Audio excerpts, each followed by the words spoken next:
North Carolina Congressman and member of the House Freedom Caucus, Mark Harris. Great to have you on this morning, Congressman. So the Freedom Caucus has been focused on spending cuts and tax cuts. Are you concerned about this clearing the full chamber at all? Well, I believe, first of all, thank you for having me this morning and being here to share with you guys. Great reporting already on what you've shared about what Elon Musk is doing. There's been a lot of work that's been going on in these first weeks of this 119th Congress, a lot of conversations that have been happening. And I think it's a monumental moment when we were able to pass out of the Budget Committee exactly what you just described, $2 trillion of spending savings that we're finding that's going to be able to work right alongside the things that DOGE is doing and finding. The fact that we're going to be able to extend the tax cuts.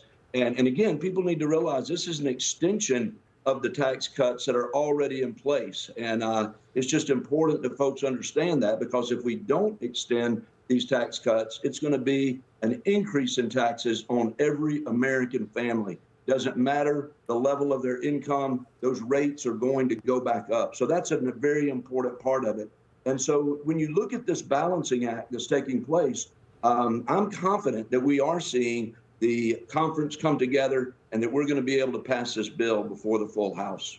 You know, it's rare in my experiences that you could ever say something might be easier to get passed in the Senate than it is in the House of Representatives. But in this case, it might be true. And the Senate now, they've kind of working on, they're still going on that two-bill plan. They've got their budget resolution as opposed to the one big, beautiful bill. Do you have any concerns of the House and Senate Republicans coming together to get this thing done through reconciliation? And will it be one or two?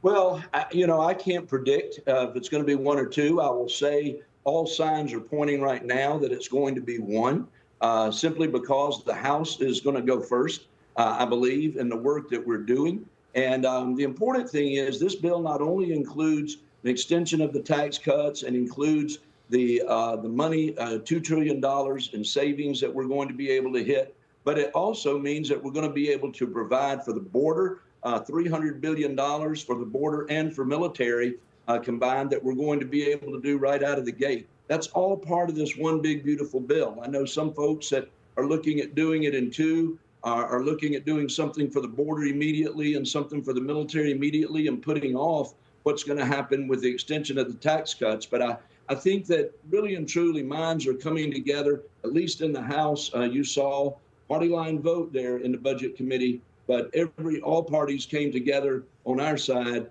and passed that budget bill, budget resolution out of committee. Yeah, and you mentioned the border. I do want to pivot to the immigration crisis. I know that you've introduced legislation called No Asylum for Criminals Act, and it would bar any illegal migrant with a felony or misdemeanor conviction from seeking asylum. After the success in passing the Laken-Riley Act, are you seeing support in this bill? We are seeing support for this bill. We've had a number of folks that have signed on as co-sponsors in just the recent days since we filed it.